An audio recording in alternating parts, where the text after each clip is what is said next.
کا امتحان تب ہوتا ہے جب ہمارے تڑپنے کے اور بہت ساری دعائیں کرنے کے باوجود بھی جو چیز ہمیں چاہیے ہوتی ہے وہ ہمیں نہیں ملتی، یا جس سے ہم دور جانا چاہتے ہیں اس سے دور نہیں جا پاتے۔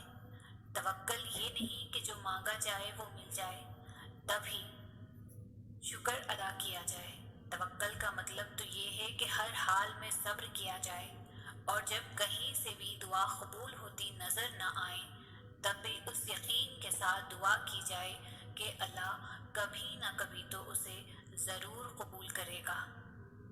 توکل تو یہ ہے کہ جن چیزوں کو تم سمجھ نہیں سکتے ان کا فیصلہ اللہ کے سپرد کر دیا کرو۔ توکل تو یہ ہے کہ جس میں تمہاری رضا نہ ہو اس میں بھی راضی رہا جائے۔ توکل تو یہ ہے کہ ساری دنیا جب نہ کہہ دے تب بھی اس کے کن پر یقین رکھا جائے۔ انسان خدا کی محبت کو بہت دیر سے سمجھتا ہے، پھر جانتا ہے کہ وہ ہم سے اتنی محبت کرتا ہے کہ ہمیں ہمیشہ بہتر سے بہترین عطا کرتا ہے۔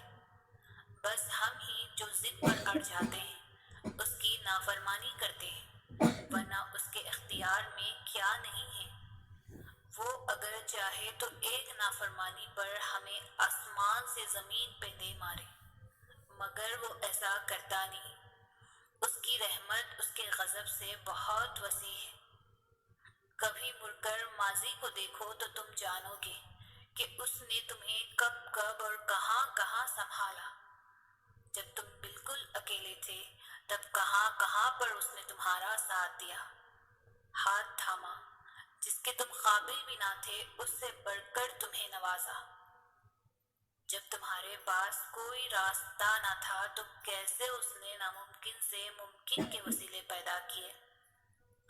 جب انسان یہ بات سمجھ جاتا ہے تب سارے شکوے ختم ہو جاتے ہیں، پھر معجزے ہوتے ہیں، پھر گماں یقین میں بدلتے ہیں۔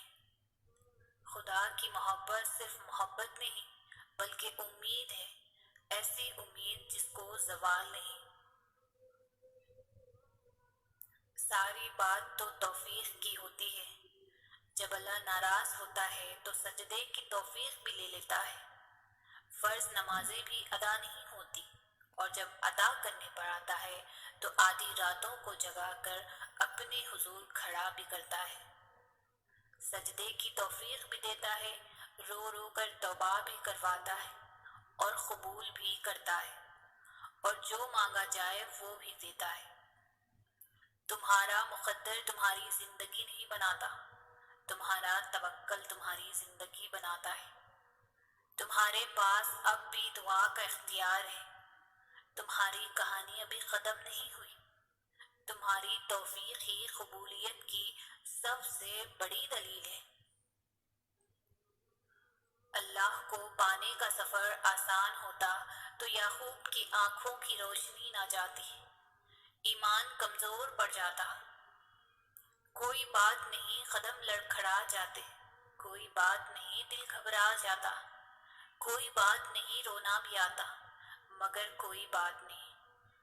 مگر اس سب کے بعد بھی تمہارا بھروسہ نہیں ٹوٹنا چاہیے۔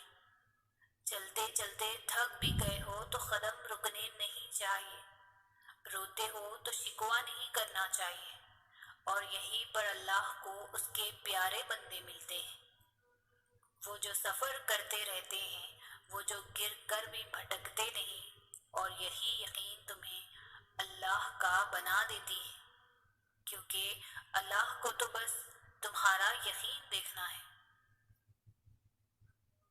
ایمان کو مضبوط کرنے کا واحد راستہ ہے قرآن پر غور و فکر۔ دنیا کی کوئی اور چیز آپ کا ایمان مضبوط نہیں کر سکتی۔ اور پتہ ہے قرآن پر غور کرنے کا موقع کب ملتا ہے؟ جب آنکھ اور کان حلال چیزوں کے قریب ہوں۔ آنکھیں دل کا آئینہ ہوتی ہیں، اور کان دماغ کو تقویت دیتے ہیں۔ آپ جتنا فساد آنکھ سے دیکھیں گے اور کان سے سنیں گے اتنا قرآن سے دور ہو جائیں گے، اور ایمان کمزور ہوتا رہے گا۔ اور اب آنکھ اور کان کو کیسے حلال کی طرف لایا جائے؟ کوشش سے۔ ہدایت وہ واحد چیز ہے جو رب بن مانگے نہیں دیتا۔ آپ کو کوشش کرنی پڑتی، اپنی کاہلی اور بہانوں سے خود کو پیچھا چھڑا کر قرآن کی طرف آئیں، اور پھر ہی اللہ آپ کے لیے ایمان کا نور بڑھائے گا۔